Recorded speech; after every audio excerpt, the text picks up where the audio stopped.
अगले दिन ही दोनों राजस्थान के लिए निकल गए। अपनी गाड़ी से मुंबई से राजस्थान आने में काफी समय लग गया था। दिन ढल चुका था और हल्की ठंड माहौल को खुशनुमा बना रही थी। मंजिल अब सामने ही थी।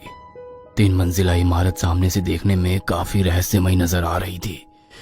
जैसे जैसे गाड़ी किले के नजदीक पहुंच रही थी, विकास और रोशनी के मन में डर और कौतूहल के मिश्रित भाव पनपने लगे थे। पता नहीं वास्तव में यहाँ कोई कहानी मिलेगी भी या ये सब कोरी अफवाह है। इस बात की भी पूरी संभावना थी कि वहां कोई शक्तिशाली साया हो। न जाने अगला पल उनके लिए क्या लेकर आने वाला था। रोशनी ने विकास का हाथ कसकर थाम लिया था। बिना कहे ही दोनों एक दूसरे के लिए चिंतित थे। कुछ ही देर में वे किले के सामने थे। कुंदड़गढ़ का किला 5 मंजिला भवन था। किसी समय में भव्यता की मिसाल रहा यह किला अब लगभग जर्जर हो चुका था, जिसकी 2 मंजिल जमीन के भीतर थी। किंतु वहां जाने का साहस कभी किसी ने नहीं किया। विकास मन बना चुका था कि वह एक बार नीचे की मंजिल भी जरूर देखेगा। किले में प्रवेश करते हुए शाम के 7:30 बज गए थे। हल्का धुंधला सा छाने लगा था। पूर्णिमा की चांदनी रात और गहराते धुंधले ने मानो उस जर्जर हो चुके किले में जान फूंक दी थी। ऐसा लगता था जैसे अभी यह अपनी कहानी कह उठेगा। विकास और रोशनी किले के भीतर पहुंच गए थे। किले को इस तरह से बनाया गया था कि चंद्रमा की चांदनी छिटक कर हर भाग में हल्का उजाला कर रही थी। थकान हो रही है विकास, चलो खाना खाकर थोड़ा सुस्ता लेते हैं, उसके बाद किले में घूमेंगे। रोशनी, तुम्हें डर तो नहीं लग रहा है ना? तुम हो ना मेरे साथ, भूतों के जन्मदाता। कितने ही प्रेतों की नियति तुमने अपने हाथों लिखी है। तुम्हारे होते हुए मुझे भला क्या डर। जानता हूं तुम्हें डर लग रहा है। कहीं ना कहीं इस किले की खामोशी मुझे भी डरा रही है, लेकिन हिम्मत रखनी होगी। तुम चाहो तो अभी भी वापस जा सकती हो। प्लीज विकास, छोड़ो ये सब। रोशनी ने विकास के कंधे पर सर रख दिया। कुछ देर तक रोशनी ऐसे ही विकास के कंधे पर सर रखकर बैठी रही। मैं ऐसा नहीं लग रहा कि अचानक ठंड कुछ ज्यादा ही बढ़ गई है? हाँ, ठीक कह रही हो। चलो अपनी टॉर्च पकड़ लो, अब अंदर चलते हैं। विकास और रोशनी टॉर्च के साथ बड़ी सावधानी से धीरे धीरे आगे बढ़ रहे थे। तभी अचानक रोशनी को वहां कोई दिखा। कहाँ कोई है? अरे बाबा, तुम अपने परछाई से भी डरोगी क्या अब? विकास रोशनी को समझाता रहा, मगर रोशनी मानने को तैयार नहीं थी। उसे वहां कोई आकृति दिख रही थी। विकास और रोशनी वीडियो कैमरा ऑन करके टॉर्च के प्रकाश में आकृति की दिशा में आगे बढ़ते हैं। अरे ये कौन है? ये तो कोई गांव की लड़की लग रही है। देखो इसका पहनावा, इसके बाल और आभूषण।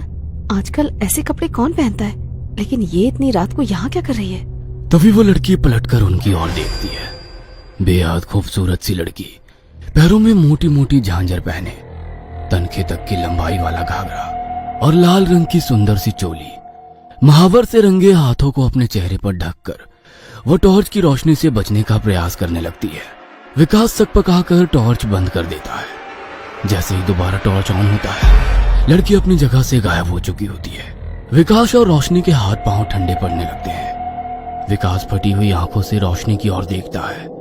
रोशनी की आंखों में भी डर साफ दिखाई पड़ रहा था। तभी झांझर की आवाज सुनाई पड़ती है। विकास देखो, वो रही, लेकिन ये जा कहाँ रही है? विकास रोशनी को इशारे से चुपचाप पीछे पीछे चलने के लिए बोलता है। रात के तकरीबन 12 बज रहे थे। आधी रात को एक खामोश किला सन्नाटे को चीरती हुई झिंझुरों की जाए जाए और बीच बीच में नसों को भेदती हुई उल्लुओं की ऊ के साथ झांझर की झनझन माहौल को बहुत भयावह बना रही थी। एक हाथ में कैमरा और दूसरे हाथ से रोशनी का हाथ पकड़े विकास आगे बढ़ रहा था। लड़की एक सीढ़ियों के पास जाकर 2 पल को ठहर जाती है और मुड़कर इधर उधर देखने लगती है। फिर नीचे की ओर उतरती सीढ़ियों पर जाते हुए आंखों से ओझल हो जाती है। वो दोनों भी पीछे पीछे सीढ़ियां उतरने लगते हैं। सीढ़ियों के साथ ही लगे बोर्ड पर चेतावनी लिखी है, सीढ़ियों से नीचे जाना मना है। नीचे कुछ पैरानॉर्मल एक्टिविटीज नोटिस की गई है। रात का अंधेरा या उस लड़की को देखकर हुआ सम्मोहन, कारण पता नहीं क्या था, किंतु वे दोनों बिना बोर्ड को देखे ही आगे बढ़ जाते हैं। नीचे पहुंचने पर उजाला नाम मात्र का ही आ रहा था, इसलिए दोनों ने अपनी टॉर्च जला ली थी। चारों ओर मकड़ी के जालों और धूल का साम्राज्य था। ठीक से ऑक्सीजन ना मिलने से जैसे सांस भी अटकने लगी थी। अचानक नीचे की मंजिल का रूप बदलने लगता है। पुरानी गंदी इमारत सुंदर रंग बिरंगे फूलों से सज गई थी। बदरंग पत्थरों में चमक आ गई थी। वह लड़की सुंदर लिबास में सजी हुई दिख रही थी। देखते ही देखते किला सुंदर महल में तब्दील होता जा रहा था। सब तरफ लोग आ जा रहे थे। रोशनी ने डर के मारे विकास का हाथ मजबूती से पकड़ रखा था। महल में घूमते लोग कोई इंसान नहीं, आत्माएं हैं। ये बात तब समझ में आई जब कुछ लोग उनके आर पार निकल गए। भय से खून जमना क्या होता है, इसका एहसास आज पहली बार हो रहा था। रोशनी और विकास एक बोझ की तरह खड़े सारा नजारा देख रहे थे। उनकी आंखें डर से फटी हुई थी और पैर कंपकपा रहे थे। तभी उस लड़की को उसकी सखियां सजाने लगती है। राजस्थानी लोकगीत और ढोलक की थाप पूरे महल में सुनाई पड़ने लगती है।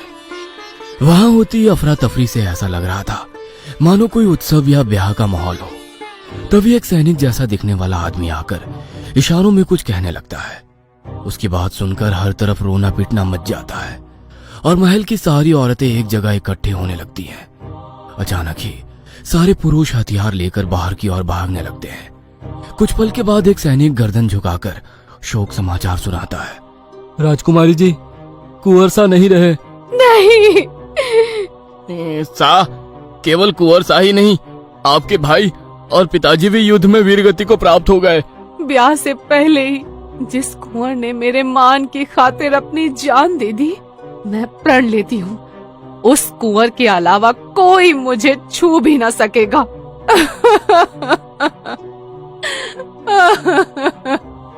इतना कहकर वो छाती पीट पीट कर रोने लगती है। उसकी गरज से महल के पत्थर हिलने लगे थे। विकास और रोशनी एक कोने में सहमे खड़े थे। महारानी, दुश्मन किले के पास पहुंच गए हैं। संदेश भिजवाया है, आज से आप और ये किला उनकी अधीनता स्वीकार कर लें, नहीं तो भयंकर रक्तपात होगा और किले को रक्त से स्नान करा दिया जाएगा। इतना सुनते ही राजकुमारी और महल में उपस्थित औरतें विलाप करने लगी। उनके रुदन से लग रहा था कि कानों की नसें फट जाएंगी। विकास और रोशनी ने अपने कानों पर हाथ रख लिया था। अगले ही पल महल में प्रकाश के लिए जलाई गई लकड़ियों को उठाकर राजकुमारी ने स्वयं को आग लगा ली। एक एक करके सारी महिलाएं एक दूसरे से घेरा बनाकर खड़ी हो गई। किले में जीवित महिलाओं की चिता जल रही थी। उनकी चीखें सीने को भेद रही थी। राजकुमारी सहित अनेक महिलाओं को ऐसा जलता देखकर रोशनी खुद पर से नियंत्रण खो बैठती है और उसकी चीख निकल जाती है।